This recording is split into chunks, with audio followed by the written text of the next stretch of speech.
Malaysia में आए हो, कितना टाइम हो गया आपको मलेशिया में? मलेशिया में आया 2023 में। हाँ, मैं कॉलिंग वीज़ा में आया था। जब आया था उस टाइम कॉलिंग चालू था। इंटरव्यू उस टाइम पूछ रहा था और नाम पूछ रहा था, बांग्लादेश में क्या करते था पहले, कितना सैलरी मिलता था, क्यों जा रहा है मलेशिया में। उस टाइम 4 लाख आसपास 4 लाख बांग्लादेश का वीजा आ गया। 3 महीने का वीजा है। चलो सही है। खाना नहीं आता है। मैं भी जानता हूँ, आपको भी नहीं जमा होगा। तो आप सही बात, ऐसा बहुत होता है। पासपोर्ट लेता है, पैसा भी लेता है। 5 महीना 6 महीना चल रहा है, वीजा का पता नहीं, वीजा भी नहीं लगा। कोई टाइम अभी लगता है मुझे 28 29 ऐसा है।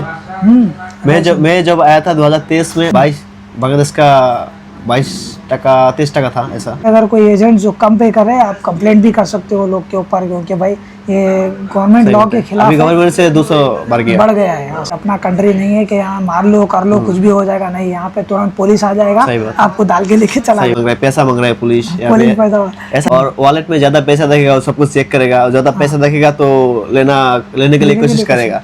एजेंट को कॉल करते, भाई आपका बंदा ही ले जाओ, मुझे पंडाई मलायू या पंडाई इंग्लिश वाला बंदा आने का चाहते हैं मलेशिया। आओ, कोई मुश्किल नहीं। मलेशिया बहुत अच्छा कंट्री है। मलेशिया में आए हो, कितना टाइम हो गया आपको मलेशिया में?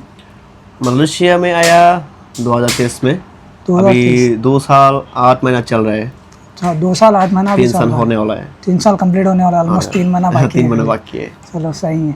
तो आप यहाँ पे आए थे कैसे, कॉलिंग वीजा पे आए थे या कैसे आए थे? हाँ, मैं कॉलिंग वीजा में आया था। जब आया था उस टाइम कॉलिंग चालू था। अभी तो कॉलिंग बंद है।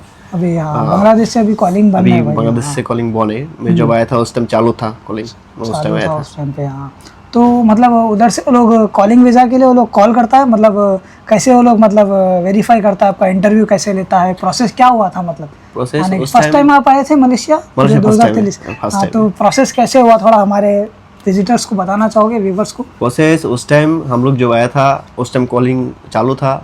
उस टाइम हमारा कंपनी का एजेंट जो मेन बॉस है वो हमारा मुल्क में गया था बांग्लादेश। अच्छा, आदमी लेने के लिए। हाँ, तो गया था। हमारा बंदो एक कंपनी में है 2 बंदो। उस टाइम मेरा बंदो बोल रहा है हमारा एजेंट ऐसा आदमी लेके आएगा मलेशिया में कॉलिंग, तो आ सकते है तुम। ये बोला ठीक है, जाएगा। उसके बाद हमारा कंपनी का एजेंट मेन बॉस गया, वो इंटरव्यू ले रहा था। हम लोग इंटरव्यू दिया, सिलेक्ट हुआ। सिलेक्ट होने के बाद सब कुछ प्रोसेसिंग हो रहा था उस टाइम। अच्छा, फिर लाकिए। तो इंटरव्यू में क्या पूछा हो? इंटरव्यू में कुछ इंटरव्यू उस टाइम पूछ रहा था और नाम पूछ रहा था, बांग्लादेश में क्या करते था पहले, कितना सैलरी मिलता था, क्यों जा रहा है मलेशिया में, इतना कुछ पूछ रहा था। सही है। तो आप मतलब कौन सा लैंग्वेज, इंग्लिश में पूछ रहा था? इंग्लिश में पूछ रहा था। लेकिन मलेशिया का जो बॉस है वो उधर गया था बांग्लादेश? हाँ, हमारा मलेशिया का जो लोकल है वो मेन बॉस गया था एजेंट का जो। अच्छा, वही इंटरव्यू लिया था। सही। तो इंटरव्यू लेने के बाद में क्या बोला? तभी बोल दिया हो आप सेलेक्ट हो गए हो, आपको जाना रहेगा? नहीं, ऐसा नहीं बोलता है, लेकिन वो बहुत कुछ पूछता है। पूछने के बाद और 1 दिन 2 दिन के बाद रिजल्ट आता है, सिलेक्ट हुआ कि नहीं। जो सिलेक्ट होता है उसका अलग नाम जाता है। जिसका रेफरेंस में जाता है उधर, उसका पास नाम आता है, फिर हम लोग को बताता है तुम सिलेक्ट हो गया। ऐसे। तो फिर उसके बाद में वो आगे का प्रोसेस वो चालू कर देगा, फ्लाइट टिकट आपका बुक करेगा। जब सिलेक्ट हुआ था उसके बाद से सब कुछ प्रोसेस हो रहा था। सब कुछ डॉक्यूमेंट, मेडिकल सब कुछ हो रहा था। तो ये जो पैसा रखता है वो कंपनी लगाता है या आप लोग से लेता है पैसा वो? अभी मलेशिया में हाँ, जब कॉलिंग पे अगर आप थे हो तो पैसा आप लोग से लेता था वो? हम लोग से पैसा वो ले लेता था। हम लोग से पैसा लेता था और हमारा बांग्लादेश में एजेंट है, जिसका अंडर से गया था उसका पास। अच्छा, हाँ, एजेंट के पैसा दिया था। कितना पैसा लेता था उस टाइम? उस टाइम तो बहुत कमती लगता था, अभी तो बहुत लग रहा है। मैं सुन रहा था उस टाइम 4 लाख आसपास। 4 लाख बांग्लादेश का 4 लाख आसपास। 4 लाख आने के हम लोग जो पाया था 20 का रेट से, मतलब 4 लाख का तुम्हारा हो गया 25 के रेट से 16,000 रिंगिट भाई उस टाइम पे। वीज़ा इंक्लूडिंग सब जो पैकेज आता है ना वो सारा इंक्लूड रहता है, जैसे कि आपका घंटा इतना रहेगा, ओटी और आपका नॉर्मल बेसिक आवर्स, सब कुछ एक पेपर में आ जाएगा। पेपर में सब कुछ देखा रहा। हाँ, उसके बाद ही आप अगर एग्री हो गए तो साइन करोगे तभी प्रोसेस आगे रहेगा। सही है। ऑफर लेटर, कॉन्ट्रैक्ट पेपर था, कॉन्ट्रैक्ट पेपर हम लोग साइन किया था। ऐसे सब कुछ देख के। तो वो प्रोसेस होने के बाद में कितना दिन में आपका हो गया, वीज़ा आ गया? हमारा इधर 3 महीना 3 महीना के अंदर वीज़ा आ गया। 3 महीना का वीज़ा अंदर। चलो सही है, 3 महीना में भाई हो जाता है। जो जेन्युइन एजेंट्स होते हैं या कंपनी होती है 3 महीने के अंदर दे देती है, और बाकी जो रहते हैं ना वो आपको 6 महीना साल भर घुमाएंगे आपका पैसा खा लेंगे। तो ऐसे बहुत सारे हैं, क्योंकि इंडिया हो गया, बांग्लादेश या नेपाल भाई बहुत सारा स्कैम चल रहा है। मैं इसलिए आया कि भाई प्रोसेस कैसे होता है, हमारे एक बंधु भाई है तो मैं उनसे डिटेल इसलिए पूछ रहा हूँ कि भाई जो आने वाले हैं, जो आ चुके हैं, जो ऑलरेडी धोखा खा चुके हैं, वो लोग अलर्ट रहना चाहिए और उन लोग को सूझबूझ से काम लेना चाहिए। और जेन्युइन कौन है और धोखेबाज कौन है आप खुद परख सकते हो ये सब वीडियो देख के ऐसे। लेकिन हमारा एजेंट अच्छा था, बहुत अच्छा एजेंट, हमारा एजेंट अच्छा था, बॉस भी अच्छा था, बॉस भी अच्छा था। हाँ, जिसका अंडर में आया वो भी अच्छा था, इसलिए पैसा मार नहीं किया, आ गया। पैसा कोई ने खाया तो दे दिया, चलो सही है। आने के बाद में संतु भाई आपका जो यहाँ पे आपको तकलीफ हुआ स्टार्टिंग जो भी तकलीफ हुआ, जैसे खाने पीने का तकलीफ, थोड़ा बहुत रहना सहने का भी तकलीफ, क्योंकि भाई सब लोग को इधर का खाना नहीं जमता है, आपको मैं भी जानता हूँ, आपको भी नहीं जमा होगा। तो आप सुनाइए हमारे दर्शकों को, बताइए आपको क्या तकलीफ हुआ स्टार्टिंग जब आए थे। 2-4 दिन तो बहुत तकलीफ होता है, स्टार्टिंग में बहुत तकलीफ होता है। पहले ऐसे मन करता है कि भाई वापस ही चला जाओ, कहीं आ गया। पहले जब जिसका अंदर से आएगा, जिसको पासपोर्ट देगा, हाँ। पहले एक बताएगा, सबसे पहले जरूर बात है, हाँ वो पैसा कोई खा नहीं लेगा, ऐसा देखना चाहिए। किसके पास पासपोर्ट देगा उसको थोड़ा देख के पासपोर्ट देना चाहिए, वो आदमी कैसा है, देना चाहिए ऐसे, वो आदमी कैसा है, हाँ। पैसा खा नहीं लेगा, अच्छा, ये सब कुछ देख के पैसा देना चाहिए, पासपोर्ट देना चाहिए। सही है। देखो भाई, अब बहुत अच्छी पॉइंट की बात बोले हमारे संतो भाई। जो स्टार्टिंग नए आदमी आ जाते हैं ना बांग्लादेश मलेशिया, वो लोग का जो सो पासपोर्ट एजेंट लेता है यहाँ पे, जो भी मैनेजर वो जो होता है, बॉस का मैनेजर या जो भी वो लेता है, और आपको भाई बिना पैसे लिए वो पासपोर्ट फिर वो ठीक वहाँ ऑफिस तक पहुँचाता नहीं है, या बीच में रख लेता है, बाद में ऑफिस को भी नहीं जाएगा, तुम्हारे को भी नहीं देगा, उसी के पास रख लेगा। ऐसा बहुत होता है, हाँ, ऐसा बहुत होता है। पासपोर्ट लेता है, पैसा भी लेता है, हाँ, 5 महीना 6 महीना चल रहा है, वीजा का पता नहीं, वीजा भी नहीं लगाता है, हाँ, वीजा भी नहीं लगाता है, तुम्हारा बीच में पासपोर्ट जेब में अपने पॉकेट में रख लेके, यानी अपने पास ही रखा रहता है, और उल्टा तुम्हारे से पैसा मांगेगा कि भाई पैसा दोगे तो तुम्हारा पासपोर्ट वापस दूंगा, तभी तुम कोई वीज़ा लगा पाओगे, नहीं तो तुम ऐसे इलीगल रहोगे। तो भाई ये बहुत सतर्क रहना चाहिए पासपोर्ट के मामले में, किसी को भी पासपोर्ट नहीं देना चाहिए। पासपोर्ट देना है तो बॉस से कांटेक्ट करके, बॉस का जो डायरेक्ट कंपनी का आदमी है उसी को दो, सही है। तो पासपोर्ट किसी को नहीं देना चाहिए, किसी को नहीं देना चाहिए। हाँ, अपना पासपोर्ट अपने पास रखोगा, जब तक बॉस नहीं कहेगा जिस किसी को पास करने, जब तक मत दो, या डायरेक्ट ऑफिस में ले जाके दे दो, सही है। तो अब जैसे आपको महीना में यहाँ पे जो एजेंट के अंडर में है, वो लोग का सैलरी कब तक आता है? और हम लोग का सैलरी, हाँ, लोग का हम लोग का सैलरी महीने में 10 तारीख को आता है। 10 तारीख महीने का सैलरी मिल जाता है, सैलरी का कोई मुश्किल नहीं है, हाँ, सैलरी मिल जाता है। यानी भाई 1 महीना कंप्लीट करना पड़ेगा, फिर नेक्स्ट मंथ 10 तारीख को आएगा, क्योंकि कोई कंपनी जो आप जहाँ पे जॉब करते हैं वो कोई 5 तारीख को, कोई 7 तारीख को, ऐसा बॉस लोग को ट्रांसफ़र करता है, बाद में लोग हिसाब किताब करके 10 तारीख तक आपको डाल देता है सैलरी। तो मोस्टली ज़्यादा एजेंट्स के अंडर में जो भी है, कंपनीज में है, वो लोग का सैलरी 10 तारीख को ही आता है। तो ये बेसिक है भाई, घबराना नहीं है कि भाई 10 तारीख इतना लॉन्ग आ रहा है सैलरी, क्योंकि वो लॉन्ग ये प्रोसेस होता है।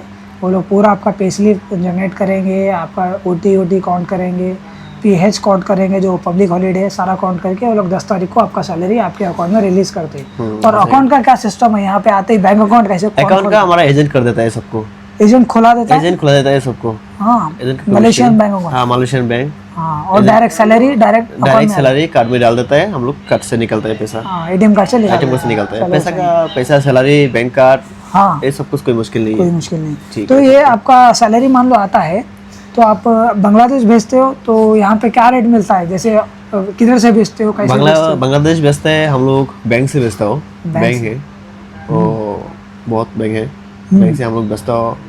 बांग्लादेश का रेट देता है कोई टाइम, अभी लगता है मुझे 28-29 ऐसा है।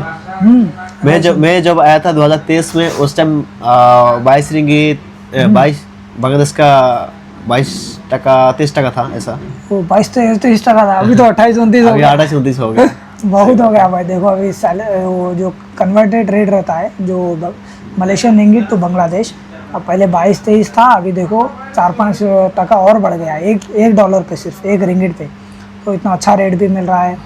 बहुत से लोग ये कैलकुलेशन करके आते हैं मलेशिया के, भाई देखो इतना 2000 सैलरी बचाएंगे तो बांग्लादेश का तुम्हारा 55-60 हज़ार रिंगिट हो जाएगा, टका हो जाएगा इस हिसाब से। तो कैलकुलेशन ठीक है, कैलकुलेशन करके आ सकते हो आप लोग। तो जैसे अभी बहुत सारे एजेंट्स पे नहीं कर रहे हो, जो बेसिक 1500 ही दे रहे हैं, अभी 1700 हो गया लेकिन 1500 ही दे रहे हैं, तो वो लोग के लिए क्या बोलना चाहोगे आप? वो लोग के लिए मुझे पता नहीं किसका देता है हाँ सैलरी बढ़ने के बाद, हाँ, लेकिन हम लोग का एजेंट देता है, तुम्हारा फुल हम लोग नॉर्मली ठीक है। 1700 और मैं जो अब 2-3 एजेंट जानता हूँ और हमारा साइट पे और 2-3 का एजेंट का आदमी है, हाँ लेकिन वो लोग को भी ऐसा ही मिलता है, हम लोग जैसा मिलता है अभी। बराबर कर दिया। मैं ऐसा देखा नहीं है किसी को नहीं मिलता है सैलरी बढ़ने के बाद। देखो कोई कोई है, सिर्फ ऐसे ज़्यादा नहीं है, कोई कोई है जो 1500 हो दे रहा सकते है। हैं, हाँ, हो सकते हैं, लेकिन मुझे तो देखा हाँ देखिए ना, जितने को भी देखे वो सब लोग बस 1700 पे कर रहे हैं। आप लोग के अगर कोई एजेंट जो कम पे कर रहे हैं, आप कंप्लेंट भी कर सकते हो लोग के ऊपर, क्योंकि भाई ये गवर्नमेंट लॉ के खिलाफ अभी गवर्नमेंट से 200 बढ़ गया। बढ़ गया है। हाँ 1700 आ रहा है बेसिक, तो बहुत अच्छा है। तो अब डेली रूटीन क्या है आपका, मतलब जॉब पे जाते हो, सुबह कब उठते हो, कैसा आपका 12 घंटा तो काम पे देना रहेगा, तो आपको उठते पहले हो, फिर उधर से आते हो तो आधा 1 घंटा और लगेगा, सही बात तो कितना टाइम आपका ऐसे ही लग जाएगा? शेड्यूल क्या है आपका? शेड्यूल मैं सुबह 8 बजे उठता हूँ, सुबह 8 बजे? 8 बजे उठता हूँ और 9 बजे से मेरा काम स्टार्ट होता है, ड्यूटी स्टार्ट होता है 9 बजे से। फिर जाता है 12 घंटा ड्यूटी, रात 9 बजे फिरता है, फिर वापस? फिर आता है, हम लोग खाना बनाता है, हाँ सोता है। क्या टाइम हो जाता है सोने में? सोने में कभी कभी 11-12 ऐसा ही है। हाँ देखो भाई 11-12 बज जाएगा सोने में, क्योंकि भाई यहाँ पे रनिंग करोगे, खाना बनाओगे, रनर अप करते हो, तो 11-12 बज जाएगा। थोड़ा घर पे बात उत करोगे तो उस हिसाब से फिर बाद में 8 बजे तक, 12 बजे कम से कम भाई ये लोग एग्जैक्टली सो जाते हैं, फिर बाद में 8 बजे तक सो जाते हैं, क्योंकि 8 घंटा का नींद कंपलसरी है। तो उस हिसाब से आपका शेड्यूल हो जाता है, जब अगर ओटी मिला के आप 12 घंटा काम कर रहे होगे तो। और दूसरी चीज़ शांतो भाई, यहाँ पे जैसे आप हॉस्टल में रहते हो, तो हॉस्टल के आदमी लोग कभी झगड़ा हो जाता है हॉस्टल में, फाइटिंग हो जाता है कभी-कभी? फाइटिंग हम लोग का इधर अभी तक हुआ नहीं ऐसा, लेकिन हम लोग दूसरा फ्लोर में देखा नीचे, वो दूसरा कंट्री का आदमी में देखा, और नाइजीरियन का गाना का आदमी नीचे में देखा। हाँ ऐसा हुआ मैं देखा, लेकिन हमारा इधर अभी तक नहीं हुआ। अभी तक नहीं हुआ भाई। कोई हॉस्टल में भाई ऐसा अनबन हो जाता है, जमता नहीं है, कोई एरोगेंस में रहता है, कोई जो सो एटीट्यूड में रहता है, ज़्यादा बात ऐसा करता है, गिरा के बात करता है और अरे तुरे से बात करता है, तो उसमें लड़ाई झगड़ा हो जाता है। बहुत ज़्यादा जगह नहीं, जहाँ पे जो फ्रेंडली माहौल है वहाँ नहीं होता है। जैसे भाई बोल रहे हैं नीचे में नाइजीरियन जो कंट्री के लोग रहते हैं, उधर में हर दिन लड़ाई झगड़ा चलता रहता है। तो ये आपको भाई माइंडसेट बना के आना चाहिए कि भाई कभी झगड़ा हो भी जाएगा तो आपको झगड़ा बड़ा नहीं करना है, आपको कॉम्प्रोमाइज़ करके भाई मिलजुल के साथ रहना है, क्योंकि आप लोग पैसा कमाने आ रहे हो, टका कमाने आ रहे हो, तो भाई आप लोग को मेलजोल रखते हुए, अपना कंट्री नहीं है कि यहाँ मार लो कर लो कुछ भी हो जाएगा, नहीं, यहाँ पे तुरंत पुलिस आ जाएगा, आपको डाल के लेके चला जाएगा। चलो सही है ये। और संतो भाई, अब मलेशिया में आप क्या क्या एक्सप्लोर कर चुके हो, जाने के पसर मलम सब, KL हो गया, कहाँ पे घूमे हो अभी मलेशिया में? मलेशिया में ज़्यादा नहीं घुमा, लेकिन दूर में गया था एक दिन, गेंटिंग हाईलैंड गया था एक दिन। फिर केल में तो हर टाइम जाते आते रहते हो। केल में तो तुम्हारा देखो मर्देगा टावर हो गया, कोलालमपुर ट्विन टावर हो गया, पेट्रोनस, और तुम्हारा सलोना ब्रिज है, बहुत सारी चीज़ें। तो KL तो ऑलमोस्ट घूम चुके हैं भाई, लेकिन घूमने का बहुत जगह है और बाकी बहुत, बहुत जगह है। तो गेंटिंग आइलैंड जो बहुत खूबसूरत जगह है, वहाँ पे भी जाके आ चुके हैं। वहाँ पे बहुत ठंडा है, बहुत ठंडा है, क्योंकि वहाँ पे बादल पूरा आपको टच हो जाते हैं भाई, क्योंकि इतना ऊपर में है वो आइलैंड पे है वो, ये हाईलैंड जो हिल्स कहते हैं ना, पहाड़ के ऊपर में पहाड़ के ऊपर है। हाँ तो बहुत अच्छा नज़ारा है, मौसम भी बहुत अच्छा है वहाँ का, मौसम भी अच्छा है, बहुत अच्छा है। तो जब आप अगर मलेशिया में हो गए या टूरिस्ट पे आ रहे होगे तो वो जगह आप जरूर विजिट कीजिएगा। और संतो भाई, यहाँ पे मतलब चीपेस्ट क्या है घूमने के, मतलब जा रहे हो आप कहीं पे तो कौन सा क्या लेना चाहिए? जैसे ग्रैब हो गया, एनड्राइव हो गया, या फिर ट्रेन हो गया, कैसे, या फिर बस से सफ़र करना पड़ेगा? सस्ते में कैसे घूमना पड़ेगा? सस्ता में सबसे जाना है तो ट्रेन में जा सकता है, सस्ता में। यहाँ मलेशिया का मेट्रो मेट्रो में जा सकते हैं, सबसे सस्ता में। पैसा कम लगता है, बहुत कम लगेगा, कम लगता है बहुत। और ग्रैब में थोड़ा पैसा ज़्यादा लगता है। ग्रैब में ग्रैब कार कैब भी है भाई, ग्रैब कैब जो है उधर में थोड़ा ज़्यादा एक्सपेंसिव है। जैसे एक साइड पे जाओगे KL, यहाँ से जाने जाओगे बंदर सनवे से KL जाओगे तो आपका लमसम हो जाएगा 50-60 रिंगिट लग हाँ जाएगा ऐसा लग जाएगा। वन वे का। फिर दूसरे वे से होगा तो फिर तुम्हारा 100-120 हो सही जाएगा। बात। वही आप LRT MRT जो यहाँ का मेट्रो है हाँ। उससे जाओगे तो आप 10-20 रिंगिट में जाना भी हो जाएगा, वापस आओ भी जाओगे। LRT में जाएगा तो कम से कम लग रहा है 10-12 रिंगिट में हो जाएगा हाँ। एक आदमी को। तो चीपेस्ट भाई, आपको अगर सफ़र करना है मलेशिया में कम दाम में, चीपेस्ट रेट में, तो आप मेट्रो से सफ़र करो, ये सजेस्टेड है। और यहाँ पे अच्छा, यहाँ पे कोई आप मान लो आप जॉब कर रहे हो आप, तो वहाँ पे कोई ऑप्शन अपॉर्चुनिटी है, जैसे आपका प्रमोशन होगा, सुपरवाइज़र, कोई चांसेस Promotion- ऐसे रहता है, होता है प्रमोशन? होता है, चांसेस है। स्टाफ से सुपरवाइजर बन सकते हैं। हाँ देखो होता भाई, है। नॉर्मल स्टाफ से आप सुपरवाइजर भी बन सकते हो। मेरा यहाँ भी पे ऐसा ऑफर आया opportunity था। है। मेरा देखो, भी- भाई को ऑफर मेरा भी भी ऑफर आया आया था। हाँ, संतो भाई को ऑफर आया था सुपरवाइजर आया का, था। आपने ठुकरा दिया। मैं टुकड़ा दिया, मैं काम करता था उस टाइम। हाँ। तुमको भी पता है हमारा होटल में एक VIP गेस्ट है। हाँ। अगर मैं सुपरवाइजर में आ जाएगा तो वो गेस्ट को कौन हैंडल करेगा, ओह। इसलिए हाँ मैं नहीं गया। और मेरे को भी बॉस लोग सोच के मेरे को भी नहीं लिया सुपरवाइजर में। हाँ, देखो भाई, ज़्यादा रिस्पॉन्सिबल है, स्टाफ है जहाँ पे भी अभी ये काम कर रहे हैं। होटल बहुत बड़ा होटल है यहाँ का, सनवे का होटल है, वहाँ पे ये काम करते हैं भाई। और वहाँ पे का मैं भी स्टाफ था, मैं भी उधर में ही जॉब किया पहले, तो वहाँ पे इनको अपॉर्चुनिटी मिला था सुपरवाइज़र। अच्छा, सुपरवाइज़र हमारे संतो भाई, आपको सुपरवाइज़र अगर बना दिया जाएगा तो सैलरी कितना बढ़ जाएगा फिर?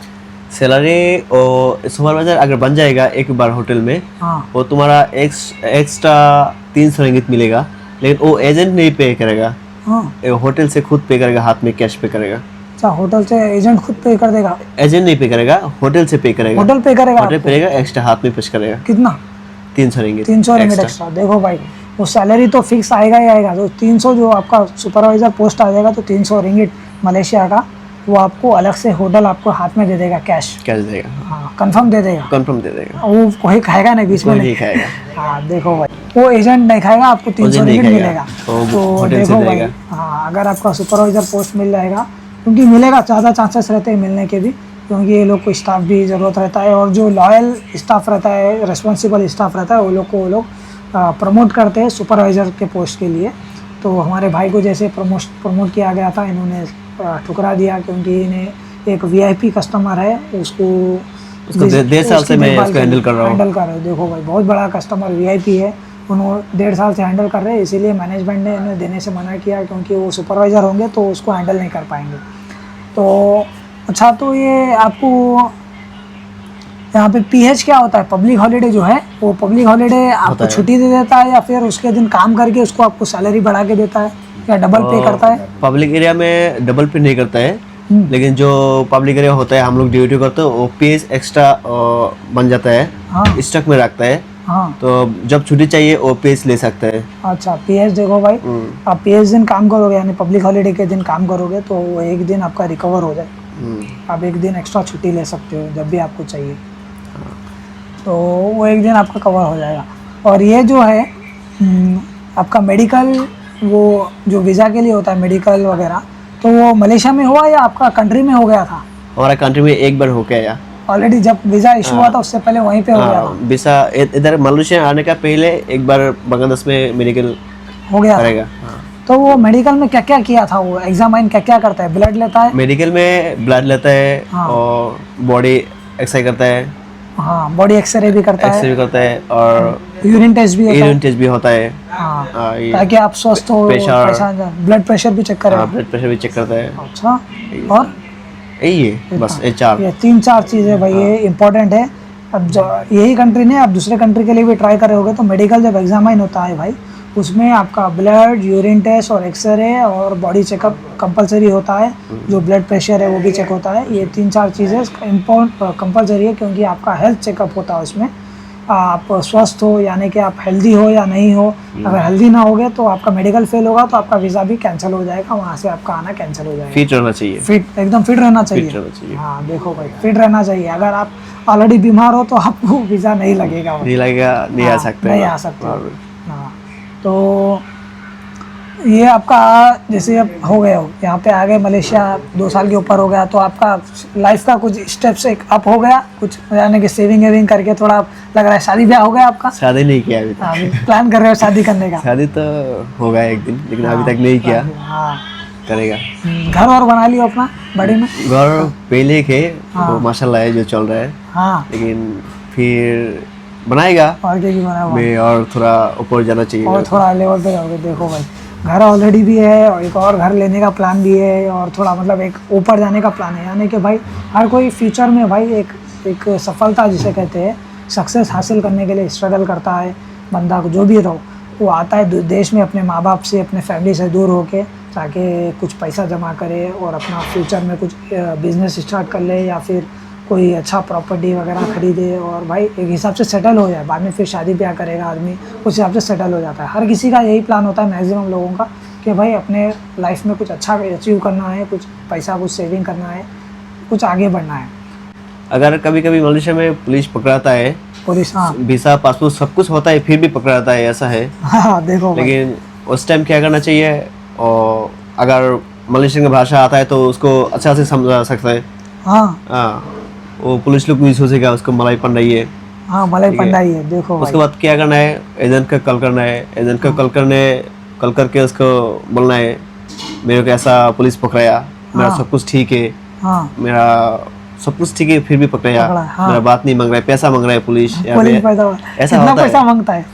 मेरे का अभी तक पकड़ाया नहीं। आपको नहीं पकड़ा? नहीं पकड़ा अभी तक। अच्छा, देखो भाई, अगर पुलिस पकड़ेगा तो भाई आपसे पैसा कुछ ना कुछ, आपके पास सब कुछ होगा भी तो आपको एक झांसा देगा कि भाई हाँ चलो तुम्हारे पास ये सही नहीं है, वो नहीं है, बोल के आपसे पैसा मांगेगा। ऐसा बोलता है, वैसा मांगता है, ऐसा ये ठीक नहीं होने वाला, और पैसा मांगेगा। और वॉलेट में ज्यादा पैसा देखेगा, सब कुछ चेक करेगा, और ज्यादा पैसा देखेगा तो लेने के लिए कोशिश करेगा। हाँ देखो भाई, पहले तो पैसा ज्यादा दिख जाएगा तो आपका पैसा किसी ना किसी तरह से वो 150 रिंगिट कम से कम तोड़ेगा, एक मतलब आने से आपसे ले लेगा। करप्शन जिसे कहा जाता है वो ले लेगा। तो आपको सतर्क रहना है आपको। अच्छा, मलयू यहाँ का जो लैंग्वेज है, मलयू राष्ट्रीय लैंग्वेज मलेशिया का मलयू है। तो आपको यहाँ पे आए थे, आपको तो मलाई नहीं आता था ना? पहले नहीं आता था, पहले कुछ भी नहीं आता तो था। उसके लिए प्रॉब्लम तो आपको बहुत स्टार्टिंग आया होगा। पहले प्रॉब्लम थोड़ा आया, लेकिन मुझे इंग्लिश पता था पहले, इसलिए मैं आप अच्छे से बातचीत कर पाए हो स्टार्टिंग में, समझ सकते हैं। हाँ देखो भाई, ये दो लैंग्वेज है, एक है मलयू यहाँ का नेशनल लैंग्वेज, और दूसरी हो गया आपका इंग्लिश। ये दोनों में से आपको दोनों भी नहीं आता है तो आप भाई पैदल हो गए, आप नहीं चल सकते, नहीं चल पाओगे, क्योंकि वो काम के जगह पे भी आपको मोस्टली मलयू बात करना पड़ेगा। मलयू नहीं आएगा तो सेकेंडरी आपका इंग्लिश बात करना पड़ेगा। ये दोनों भी नहीं आएगा तो आपको काम भी नहीं रखेगा, वो एजेंट को कॉल करेगा, इसको लेके जाओ बोलेगा। हाँ सही बात है, सही बात है। हाँ, क्योंकि भाई मैं देखा हूँ, मैं बहुत जगह यहाँ पे काम किया हूँ, मैं भी देखा हूँ। क्योंकि जो आ जाते हैं नए लोग, जिसको दो भी लैंग्वेज नहीं आता, वो लोग को एजेंट को कॉल करते, भाई आपका बंदा ये ले जाओ, मुझे पंडाई मलयू या पंडाई इंग्लिश वाला बंदा दे दो। ऐसे बोला, पंडाई यानी कि क्लेवर, जो अच्छे से बात कर पाता है। क्योंकि बात नहीं कर पाओगे तो अपना समझ पाओगे ना, बोल पाओगे तो काम क्या करोगे भाई? सही बात है, सही बात है।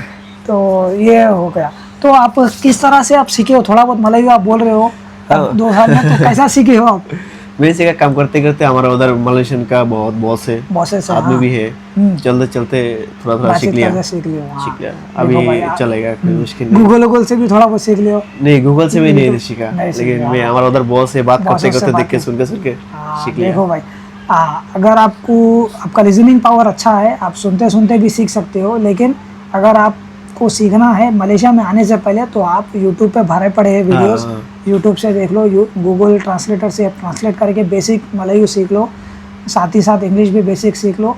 तो आपको प्लस पॉइंट ये रहेगा, यही कंट्री में आप दूसरे कंट्री भी जाओगे तो इंग्लिश आपका चलेगा। इंग्लिश ट्राई करो पहले, इंग्लिश ट्राई करो, इंटरनेशनल। हाँ, इंग्लिश इंटरनेशनल ट्राई करो। हाँ, इंग्लिश भाषा आ जाएगा तो हर कंट्री में चल सकता है। हाँ देखो भाई, सही बहुत अच्छा सजेशन दिए संतो भाई, कि इंग्लिश के ऊपर कॉन्सेंट्रेट फर्स्ट करो। आप इंग्लिश आ जाएगा तो आप दूसरे जो यूरोपियन कंट्री हो गया, आप कौन से भी कंट्री चाहो, इंग्लिश कंपलसरी है, वहाँ पे आप बातचीत करके अपना गुजारा कर सकते हो। मलयू सिर्फ मलेशिया में है, सीमित है, तो मलयू सिर्फ यहाँ के लिए। अभी हर कंट्री में इंग्लिश चलता है, इंग्लिश चलता है, इंटरनेशनल है। तो और संतो भाई, तो जैसे आपका यानी कि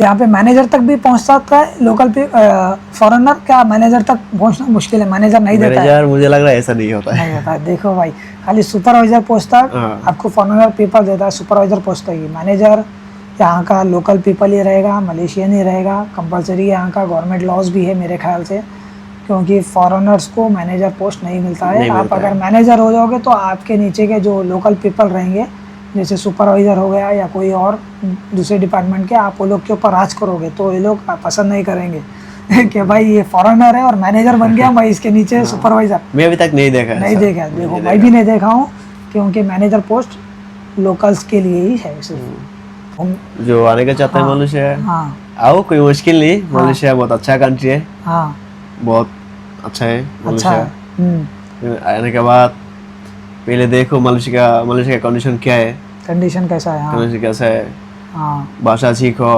काम करो, खाओ दाओ, घूमो, एंजॉय करो, एंजॉय करो। हाँ लेकिन पैसा सेविंग करना चाहिए। सेविंग करना चाहिए। हाँ, पैसा डालने के लिए मलेशिया में बहुत जगह है। हाँ खराब जाएगा पैसा। खराब जगह बहुत है, लेकिन हाँ उधर नहीं देखना है मुझे, चाहता हूँ हाँ पैसा तो सेविंग करो। सही है। देखो भाई बहुत अच्छा एडवाइस दे दी है जो न्यू कॉमर्स आ रहे हैं मलेशिया, क्योंकि भाई मलेशिया बहुत से लोग बोलते हैं कि अय्याशी का अड्डा भी है।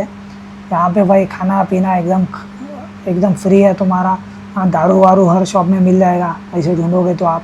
हाँ ज़्यादातर शॉप्स नॉर्मल है, दारू वारू बेचेंगे। और भाई मज़ा करने के लिए बहुत खुला है यहाँ पे, छूट है, मुश्किल कोई नहीं है। लेकिन जो कमाने के लिए आ रहे हैं वो लोग के लिए भाई बहुत अच्छा सजेशन दिए कि भाई अपना पैसा सेव करो, अपना फ्यूचर ब्राइट करो, अच्छा सेविंग करके भाई थोड़ा बहुत घूम लो, फिर लो, खाओ पियो, काम करो और आराम करो और टाइम बिता के भाई सेविंग करके चले जाओ अपने कंट्री। तो बहुत अच्छा सजेशन है। चलो शांतो भाई आपका बहुत बहुत शुक्रिया, आपसे बात हुआ। और हमारे व्यूवर्स का भी बहुत बहुत शुक्रिया। हमारे वीडियोस को लाइक कीजिएगा, सब्सक्राइब कीजिएगा और आगे लोगों में भी शेयर कीजिएगा जो यहाँ पे मलेशिया आना चाहते हैं, और वो लोग इससे बहुत कुछ सीख सकेंगे। Thank you for watching our video.